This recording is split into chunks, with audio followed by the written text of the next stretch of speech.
Hey, Running Fishing, Vinny Milkus here. Let's talk about the release of Mega Live. There's been some updates. You had a Brandon Polonic kind of like promo video that came out, so you actually got to see some real images from this. We know also that some of the guys in the Classic have been using it, some of the Humminbird guys.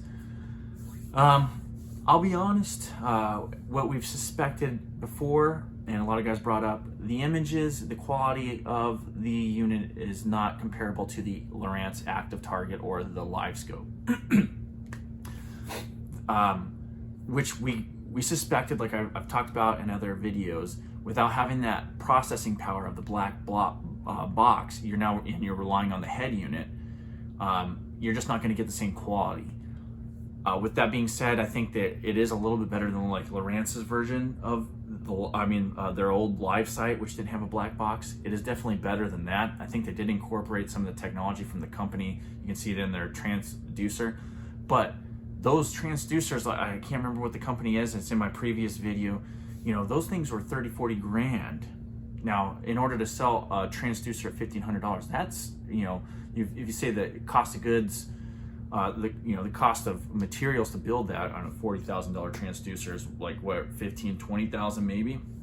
It's hard to, I don't care what scalability it is, it's hard to reduce that within, a year or so to $700. It just doesn't make any sense in an inflationary environment. But that being said, I suspected the image quality wasn't going to be there as compared to the other two leading Lowrance active target and live scope, which it isn't from what I've seen.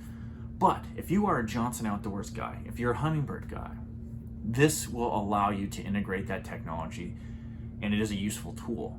It can be utilized. You couple that with 360, you're running, Humminbird mega side imaging and stuff, which is the best in the business in my opinion. I think they have the better images. Then you have like a Raptor or Talon. You are in that one ecosystem, which there is some value to that, I believe, incorporating all one company.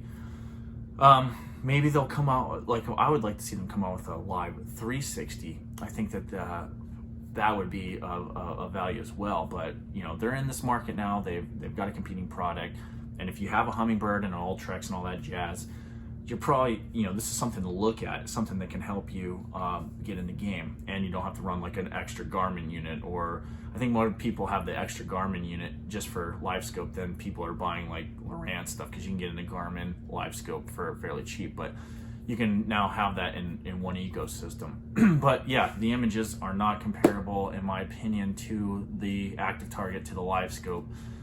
And what do you do? I'm not I would get a Humminbird, coming from a consumer perspective, I'm not switching brands over this release, let's just say.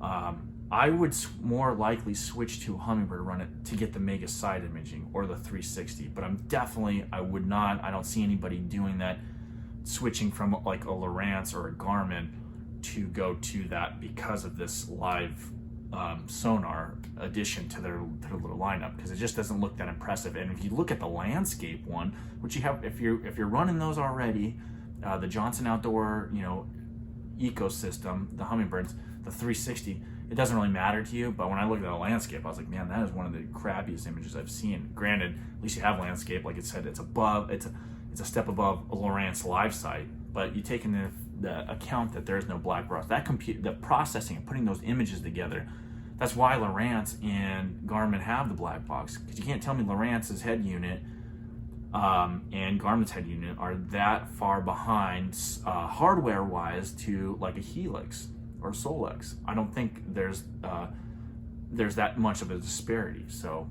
it's interesting, but that is what's coming. It looks like it's going to be available in the fall. So if you are one of those Humminbird guys, I mean, if I was a Humminbird guy, if I had all Humminbirds, I would probably get it, because I'd already be running 360 and stuff, and this would just be a little bit of addition, because you can see fish on there for sure. You can see this stuff. How I could do it with live site with the old Lowrance one, and it did help for sure. It helped. But if you're already running the active target, if you already got the live scope, if you run the Garmin units or run the Lowrance, you're not running over to Humminbird over this product. I'll just tell you that. I wish they would have actually taken a little bit more time and refined it a little bit better, or like I said, integrated that, some of this technology into the 360. And I think that they could have pressed on that and really, disrupted the market a little bit more. But anyway, that's my thoughts on the Mega Live. And if you have something to go and shoot a comment, if you're one of those Humminbird guys, is it going to change the way that you look at the way you fish? Which I'm sure it is. But if you're not a Humminbird guy, would you switch the Humminbird over this?